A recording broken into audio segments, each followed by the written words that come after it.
you're looking for a third row SUV with all the technology features that GMC has to offer, you're going to want to look at the GMC Acadia Denali.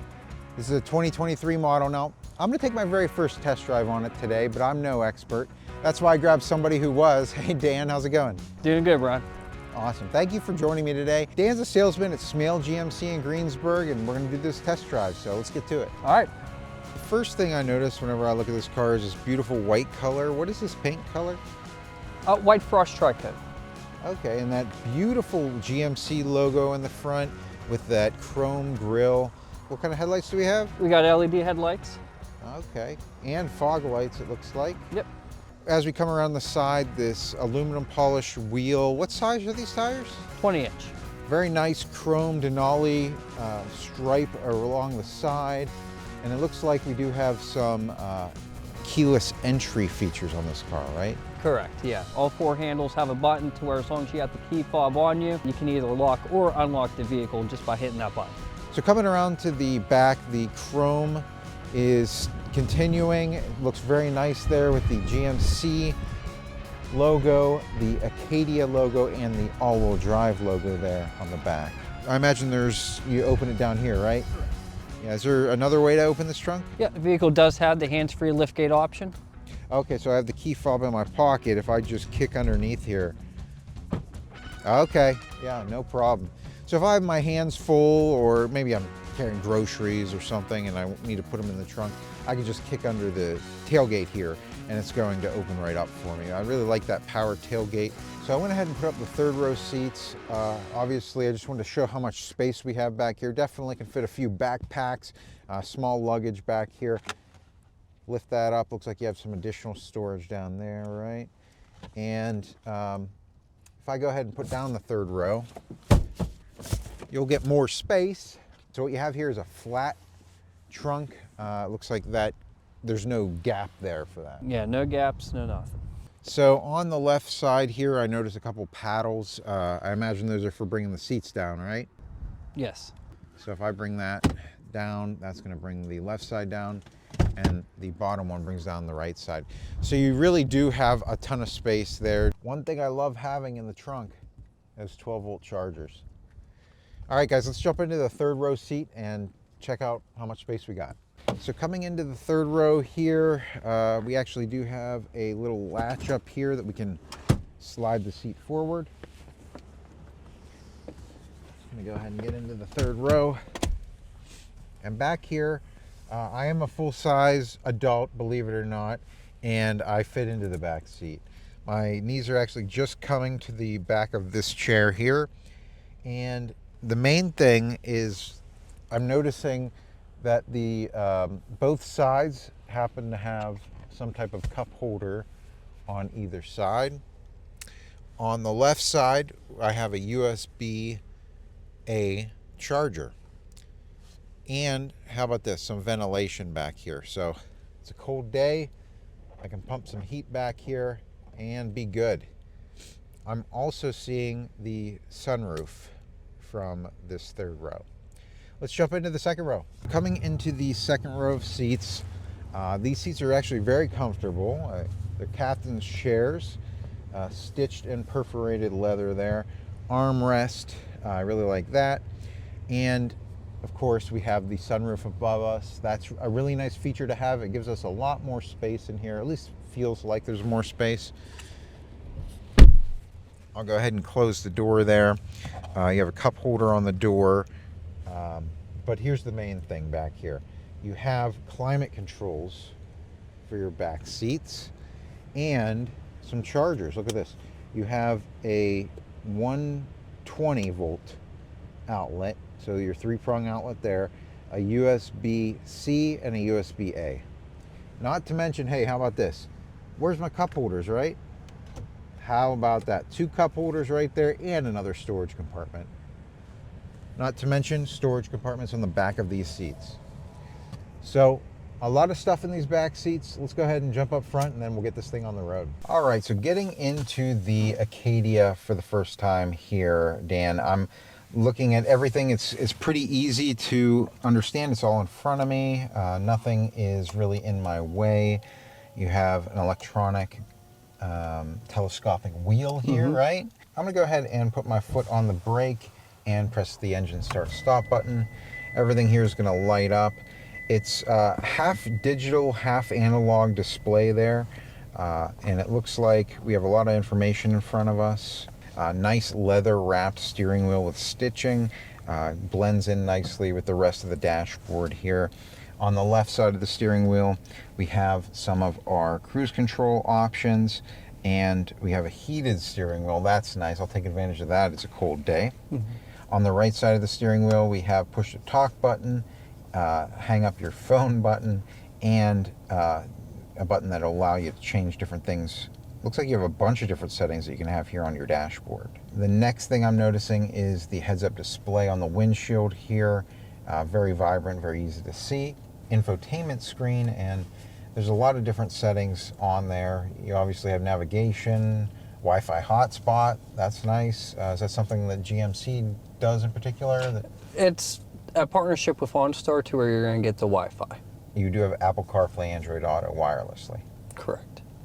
Down below that, we have our AC settings, and we have, this is our gear shift, isn't it?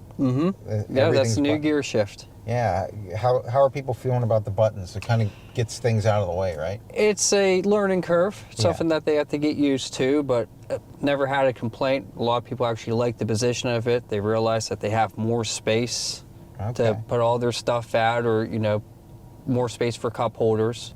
Below that, we actually have several charging options. Let's take a look here. We have a 12-volt charger there, a USB-C, and a USB-A charger as well. And, hey, wireless charging, right, Dan? Below that, we have some buttons for our auto engine start-stop, right? Correct. So basically, if you're in traffic or if you come down to a stop, your engine will actually shut off normally to conserve fuel. And then it'll start up whenever you hit the gas, but or release the brake. So this actually has the ability to turn that on or off, right? Correct. By default, anytime you start up the vehicle, it's always going to be on. So if you don't necessarily like the feature, you always have the option to turn it off if you want to. So we have heated and cooled seats with 3 different tiers of heating and cooling. That's nice to have. That's not just for the driver, but for the passenger as well. You have your lane keep assist button here, and you have a bunch of different drive modes here. Can you tell me what these are, Dan? Yeah, sure. So first off, we have here for the ×2, that's going to be your 2-wheel drive, to which by default will be your front-wheel drive. You can do a quarter turn on this, either clockwise or counterclockwise. Now, the ×4 would be for your 4-wheel drive or your all-wheel drive. Switching it again will bring you to your sport mode. Now, what the sport mode does is that it puts a little bit more torque and traction into the front tires to help with cornering, and kind of dampens the suspension a little bit so it doesn't work as much, so that way you can feel the roadway a little bit better as you're maneuvering around the streets. The mountaintop view will be your all-terrain mode. Sort of the exact opposite of the sport mode. It's going to put more torque and traction into the rear tires and dampen the suspension a lot more, because the vehicle's under the assumption that you're going off-roading, so you don't want your suspension to work at its full capacity all the time, or else you're going to wear out your shocks and struts a lot faster. And then lastly will be your tow and haul mode for the vehicle if you have a trailer hooked up to it. All right, Dan, well, I think that's enough of the features on the inside of the car. Let's get this thing out on the road and test some of them. All right, sounds like a plan. All right, Dan, so we're out here on the test drive, and first thing I want to do is get this thing up to speed. So I'm going to go ahead and hit the gas. Okay. And wow, that got us up to speed pretty quickly. Smooth transition of power. Didn't really have a lot of shifting feeling going on. Correct. Yeah, that's going to be your 10-speed transmission working for you. With all those extra gear selections, it's going to give you a nice smooth transition while accelerating. So I went ahead and set my cruise control to 45 miles per hour, and the people in front of us are going 40, now 41, and it's actually slowing us down based on their speed, right? So is there like radar or something in front of the car?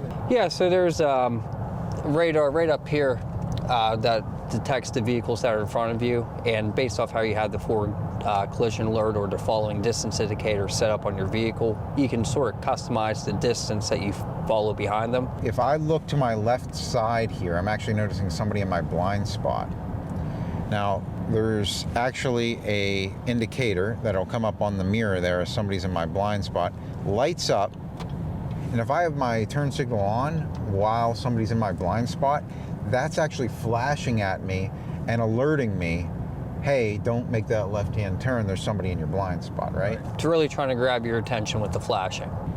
All right, so I've noticed that the lane keep assist is active right now, so I'm just gonna go ahead and inch over to the right side of the lane, and actually, you can see here that it's keeping us within our lane. It's actually, anytime I get close to a side of the road, one of those lines, it's actually turning the steering wheel and keeping us in the lane.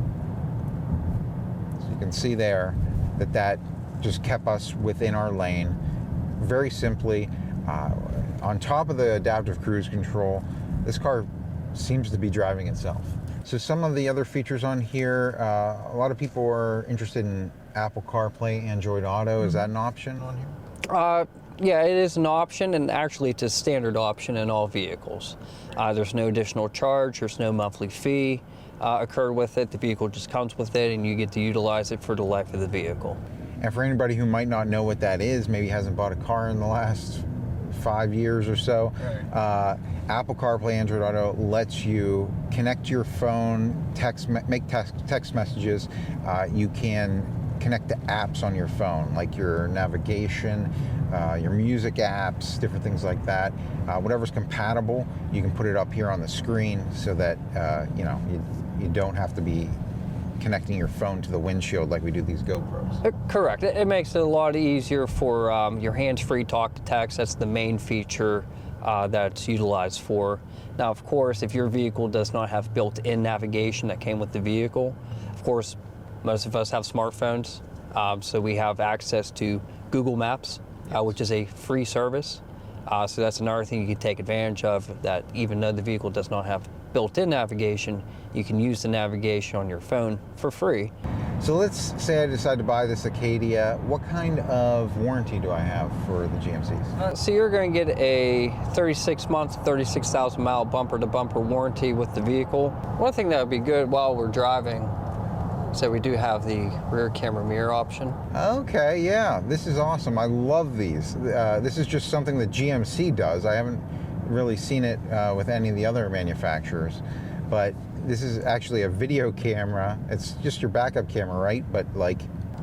Yeah, it's right next to where the backup camera is located at, but the camera is pointed in a more elevated position to give you that rear view mirror style look. And what's nice is, in this situation, we have somebody sitting pretty much dead center with a big camera, so it's going to be a little hard to see out of the small back window that's already there. You're absolutely right. I was thinking that this entire time. I forgot that that was just a flip of the switch right there away. All right, we're going to go ahead and put this into reverse, and what we're seeing here on the backup camera is projected lines, right? Correct. Now, with the lines for General Motors vehicles on their backup lines, they are pretty darn accurate. I mean, those lines will tell you, even though those lines say that we're pretty close to that curb, yes, it's saying that we're not going to hit that curb. So you can even be very darn close and inch your way across things. If those lines say you're not going to hit something, you're almost guaranteed to not hit anything. And it gives you this alert not only on the screen, but my seat is buzzing at me and alerting me, hey, there's something behind you, be careful, you know? It's just enough to alert you. Some of the other views that we have here, though, let's see if we can just look here. So this is just our front camera view. Looks like it changes there. Yeah, and if you were to switch it to drive, the lines will actually populate for the front camera as well, so you know where you're going to end up while you're trying to pull out as well. That's awesome. So on the right side of that, we have just a straight down view. Let's say I want to get closer to that curve. It actually does show you those projected lines there as well. Right. And lastly, we have our side view. So you can see clearly I parked very well. I'm a very good parker. Amazing parker. Thank you. Thank you. And you can also do the same thing for the front, right? Okay, So, yeah. you know, you can turn the wheel for the front, just make sure that you are as close to that curb as possible. And then also for the top-down view, Yeah. you can also do that for the front as Oh, well. nice. Oh, that's really nice. I didn't know that. I guess this would be for like a tow hitch. Yeah, the vehicle does have a trailer and package with it, so whenever you take off the cover, that hides the hitch. Yes. Once you have your receiver in there, it'll stick out sort of like a sore thumb. Makes it a little bit easier if you're trying to hook up something. Say you're having to get out, line it up, go back. It'd be in pain, yeah. Right. And then lastly, not only do you have your parking guidelines, you do also have a trailer line. So if Okay. you're trying to pull up to your trailer from a distance, this will help get you there from far away. Then once you start inching a little bit closer, you would switch your view and line up those last couple inches to really secure your trailer to your hitch That makes sense. without making it too complicated. Well, that's just fantastic and very customizable, and definitely everything you would want in a backup camera. So, yeah. And that was my first drive in the 2023 GMC Acadia Denali.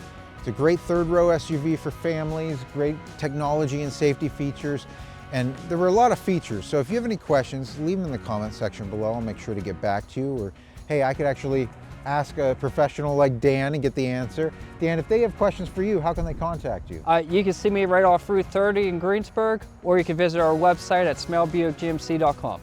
All right, guys, that's going to do it for our first drive today. So until next time, enjoy the ride.